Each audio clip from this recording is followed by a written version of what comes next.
ल असार 15 को सबै सम्पूर्ण नेपालीलाई हार्दिक मङ्गलमय शुभकामना। सबैले मजाले मनाउनु होला।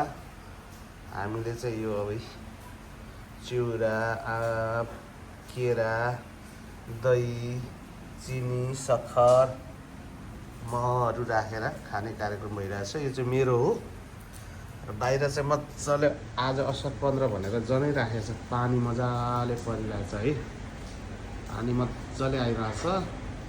यो होटल आर्टिस्टबाट तपाईँलाई देखाइरहेको छु। यसरी खाने है त, ल मजाले यसरी खाने। यहाँहरूलाई पनि धेरै धेरै शुभकामना छ। तपाईँहरूले नि मजाले मनाउनु होला। सबै नेपाली चाड जति पनि छन् सबैको सम्मान स्वरूप धान रोप्न नपाए पनि काठमाडौँबाटै यसरी असार 15 मनाउँदैछौँ है त। तपाईँहरू पनि मनाउनु होला। हस् त, धन्यवाद।